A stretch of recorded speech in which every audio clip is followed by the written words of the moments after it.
강력한 세력이던 여부리와 어머니 조태후와 노예 등 내부 정리를 마친 정은 1인 집권 체제를 공고히 하면서 드디어 외부로 눈을 돌리기 시작합니다. 전쟁이 끊이지 않는 시대, 정은 통일을 계획합니다.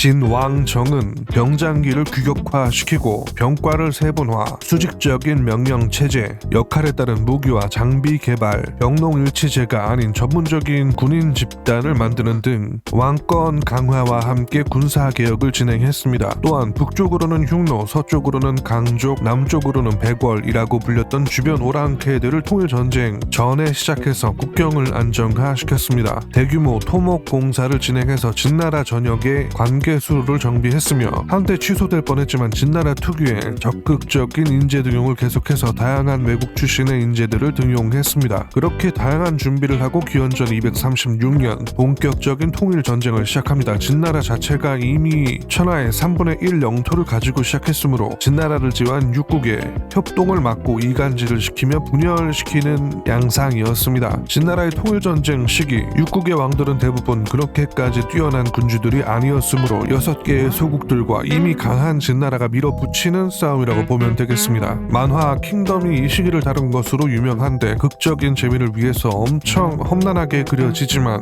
사실 절체절명의 위기 속에서 싸웠다기보다는 그냥 유리한 걸 어떻게 더 유리하게 싸웠냐 느낌이라고 보시면 되겠습니다. 그게 쉬운 것은 아니지만요. 하여튼 우선 진나라는 4차에 걸쳐서 조나라를 침공하고 타국들과 동맹을 방해하면서 조나라를 고립시키는데 성공. 기원전 230년 한나라를 멸망시킵니다. 그리고 기원전 228년 지진과 대기근 등이 일어난 조나라를 쳐서 조나라도 멸망시킵니다. 기원전 225년 위나라 멸망, 기원전 223년 초나라 멸망, 기원전 222년 연나라 멸망, 마지막으로 기원전 221년 제나라까지 멸망시키게 됩니다. 그리하여 마침내 정의 제위 27년인 39세 때 광활한 중국 대륙은 통일되었습니다. 그는 또 남쪽으로 내려가서 백월 정벌을 했는데 이것이 없었다면 장강 이남의 현재의 남중국은 동남아시아처럼 중국 문화권이 아닐 수도 있었습니다. 진나라는 대규모 원정을 보내 그곳에 거주하던 여러 이민족들을 백월이라고 부르고 공격했습니다. 다만 남진 도중 진시황이 죽자 원정군 총사령관이던 조타는 현지에서 독립해 현재 하노이에서 남월을 세우게 됩니다. 참고로 나롤은 이후 진나라가 망하고 초한대전이 벌어졌을 때 확장했지만 곧 다시 중원을 통일한 한나라가 세워지고 93년간 대충 독립국으로 지내다가 한무제의 원정으로 멸망하게 됩니다. 이곳은 500년 후 오나라가 개척을 시작하게 됩니다. 여튼 정의 이야기로 들어와 보면 그가 즉위 전이나 후나 자기 자체가 유능하기도 했고 환경도 카오스스럽기도 해서 기본적으로 사람을 잘 믿지 않는 성격이었습니다. 통일 이후 암살 미수 사건도 워낙 많았기 때문에 더더욱 그렇게 되었을 것 같습니다. 천하를 통일한 후 정은 진왕을 대체할 호칭을 찾았고 신하들이 태황을 주장했으나 그는 황은 남기고 신을 뜻하던 상고의 호칭인 제를 붙여서 황제라는 칭호를 만들었습니다. 자신이 진나라 첫 번째 황제이므로 진시황제가 된 것이죠. 진시황은 매일 60kg의 서류를 정확히 무게를 재서 검토한 후 결제했으며 이후 전국을 순회하면서 술에 탄 상태에서도 계속 각지 지방에서 올라오는 서류들을 검토했다고 합니다. 나중에 정신적으로도 육체적으로도 힘들어진 상황에서도 이런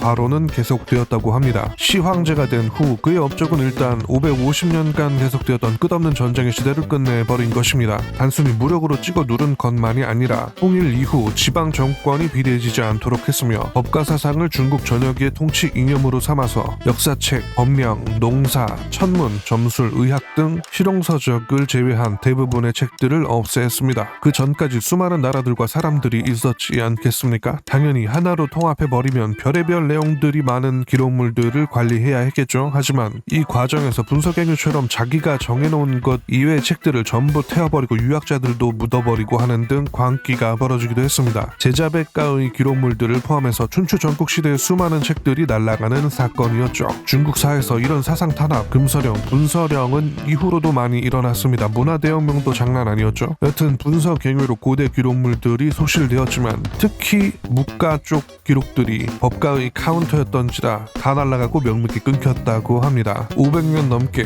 갈라져 있던 것이 합쳐지고 통일되게 되면서 법과 시스템은 지배자 입장에서는 매우 편리했지만 지역적으로 맞지 않거나 미묘한 법들도 엄격하게 억지로 적용되면서 진나라를 제외한 6국의 유민들은 굉장한 고통이기도 했습니다. 통일 황제로서 시황제가 했던 모든 정책은 결국 중앙집권적 권력과 옛 6국의 정체성 지옥이 통일된 시스템 등을 굴리는 것이었는데 당연히 수많은 다양한 사람들에게 증오의 대상이기도 했습니다. 증오를 받으면서도 시황제는 필요한 정책들을 했는데 치수나 길이를 재는 도량형이나 수레바퀴 폭 등도 하나로 통일시키는 것, 나라마다 다르게 사용되었던 화폐와 사체의 통일 등이 그런 것이었습니다. 또 중국 통일의 1대 황제잖아요. 엄청난 규모의 토목공사, 건축물 건설도 권위를 높이고 교역, 운송 등에 필요했습니다. 수많은 성벽의 보수 및 중축, 신축, 만리장성까지 만들게 되었습니다. 어찌 보면 당연히 해야 되는 것 같기도 하고 당연히 한 만큼 당연히 사람들을 힘들게 해서 민심을 악화시키는 것이기도 했습니다. 시황제의 업적은 엄청났고 여러 방면으로도 유능했지만 실제로 강제로 통합된 6국 출신의 백성들 입장에서는 사실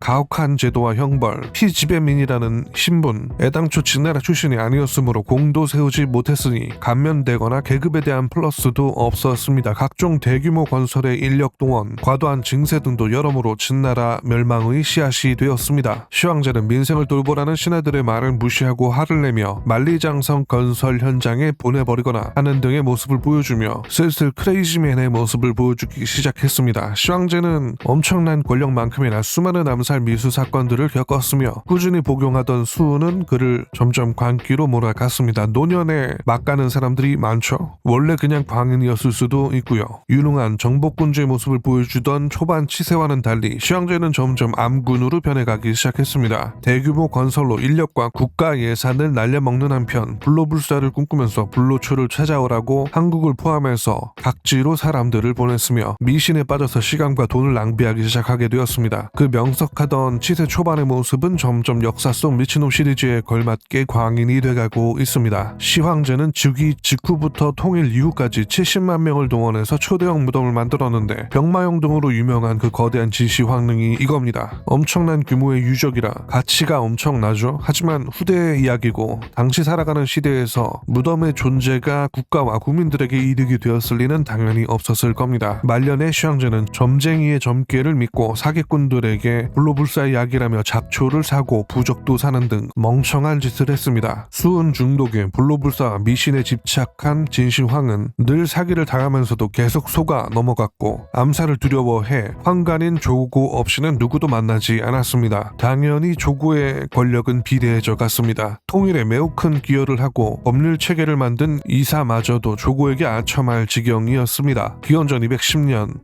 불로초 찾기 대모험을 벌이던 진시황은 자신이 정복한 중국의 천하를 둘러보고자 순회를 단행하던 중 5차 순행 도중 병에 걸려 병사합니다. 진시황이 죽고 중국은 왕후장상의 시가 따로 있는가라는 말로 유명한 진승 5강의 난 시대로 넘어갑니다. 이 난이 일어난 것도 시황제 시대에 통치가 얼마나 비현실적으로 엄격한 법치 사상으로 운영되었는지 알 수 있는데 기원전 209년 진승과 5강은 징용된 900명과 함께 움직이던 중 큰 비가 내려 도로가 끊기는 사고가 벌어집니다. 어쩔 수 없이 발이 묶이게 되었는데 당시 진나라 법률로 목적지까지 정해진 시간에 도착하지 못하면 무조건 목을 치게 되어 있었습니다. 자기가 늦으려고 해서 늦은 것도 아니고 도망쳐도 죽고 늦게 도착해도 죽어버리는 상황이 생겨버린 거죠. 결국 이렇게 되자 5강과 진승은 이판사판 인부들을 선동해서 인솔하던 관리들을 죽이고 반란을 일으키게 됩니다. 가혹한 법률로 인해 시작한 난인 것이죠. 이 난을 시작으로 항우가 등장하고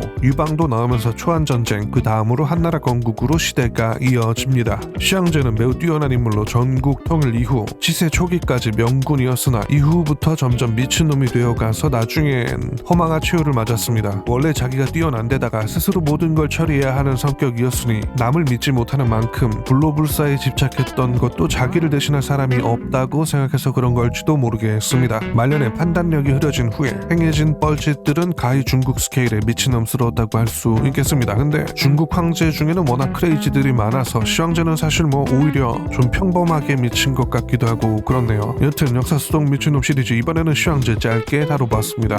수고요.